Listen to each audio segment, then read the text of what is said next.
Hi hello నమస్తే welcome to BRK. నేను మానస. ఈరోజు మనతో పాటు ఉన్నారు ప్రముఖ రచయిత, కవి, డైలాగ్ రైటర్, అలాగే పాటల రచయిత కూడా. ఆయన ఇంటర్నేషనల్ మరియు నేషనల్ లెవెల్లో అవార్డ్స్ కూడా తీసుకున్నారు. ఆయన ఎవరో కాదు, డాక్టర్ మంత్రి ప్రగడ మార్కండేయులు గారు ఉన్నారు. వారితో మాట్లాడతాం. Hi sir. నమస్కారం మేడం. సార్, ఈ మధ్య సినీ నటుడు కోట శ్రీనివాసరావు గారు ఈ మధ్య చనిపోయారు కదా, తన గురించి మీకు తెలిసిన జీవిత విశేషాల గురించి చెప్పండి. తప్పకుండా మేడం. ఆయన చాలా పెద్ద నటుడు, మంచి నటుడు. అవును, పెద్ద నటుడు. అసలు చెప్పలేను, ఈ తరం వాళ్ళకి తెలిసే నటుడు. నాటక రంగం నుంచి వచ్చిన అతను నాటకాల్లో అంటే చాలా ఇష్టపడేవాడు. ఆయన చిన్నప్పుడు స్టేట్ బ్యాంక్లో ఉద్యోగం, మ్యారేజ్ అయింది, కొడుకు కూతురు. ఆయనకి జీవితంలో ఎంత అదృష్టం ఉందో చిత్రసీమలో, అంత దురదృష్టం కూడా వెంటాడింది పాపం. ఓకే. ఆయన ఈ మధ్యన చనిపోయారు.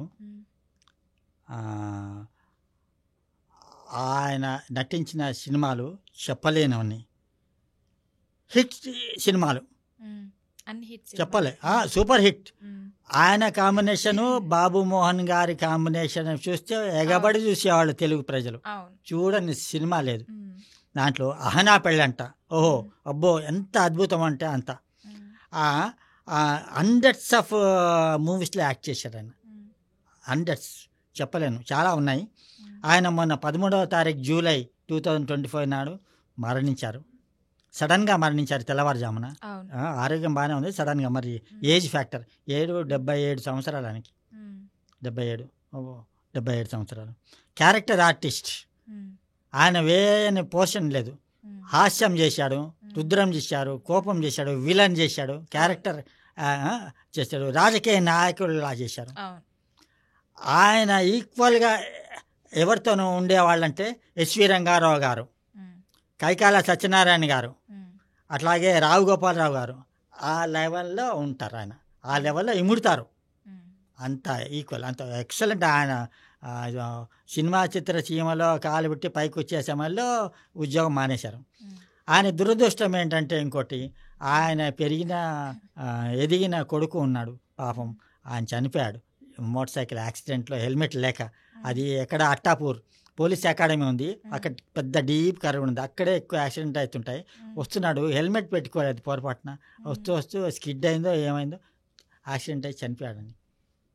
అట్లాగే అంతకుముందు వాళ్ళ కూతురు కూడా విజయవాడలో ఒక రిక్షాలో వెళ్తుంటే ఒక లారీ వచ్చి డివైడర్ ఢీకొని ఆ రిక్షాకు గుద్దితే ఆ రిక్షా ఆవిడ కాలికి డ్యామేజ్ అయిపోయి కాలు పోయింది, కాలు తీసేశారు పాపం.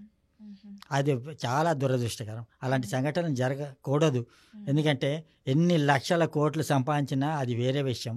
ఫ్యామిలీ అండ్ పిల్లలు అందరూ కావాల్సిన వాళ్ళు, మన వాళ్ళు హాయిగా ఉంటేనే బాగుంటుంది. ఇలాంటి సంఘటనలు జరగకూడదు. డబ్బులు వస్తాయి పోతాయి, అది వేరే విషయం, కానీ దురదృష్టం అంటారు అలాంటివి.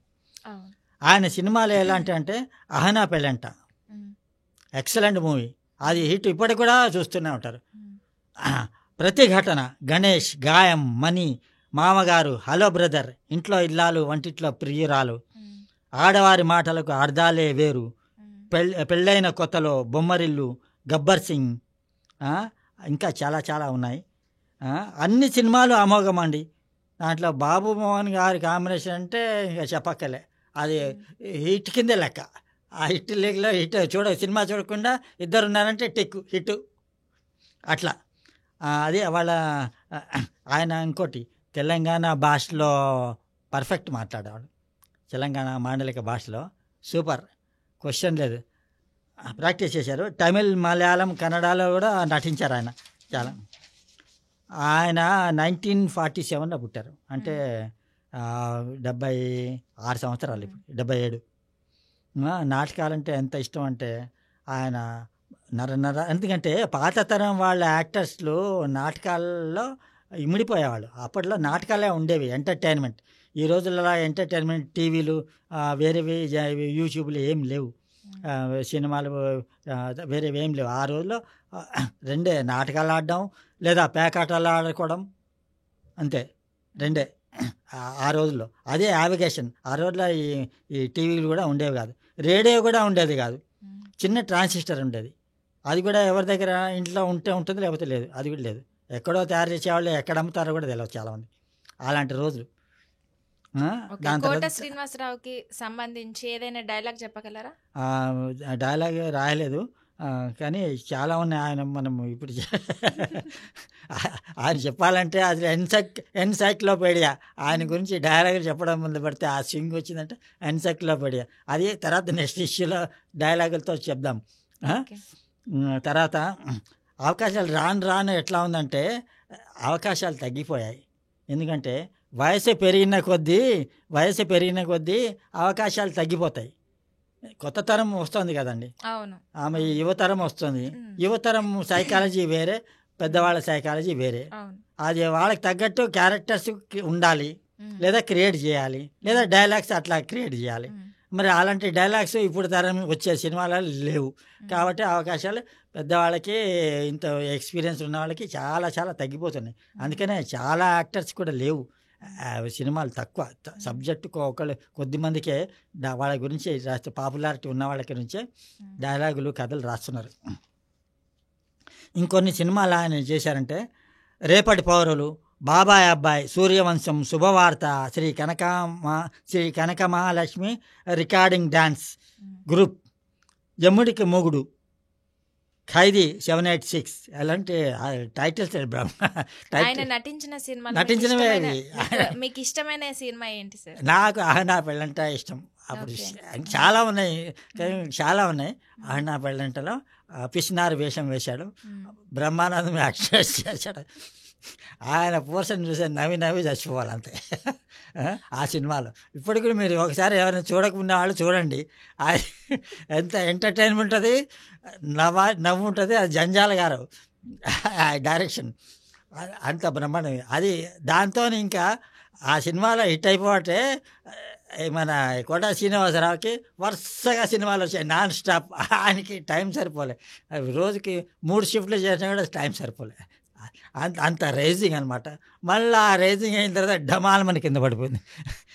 అట్లా తర్వాత బావమరిది, చిన్నల్లుడు, అక్కమొగుడు, ఆవిడే మావిడ, ఆలుమగలు, జయసింహ, ఇంకా ఎన్నో చిత్రాలు ప్రేక్షకులని రంజింపజేశారు, అలరింపజేశారు, ఆనందింపజేశారు.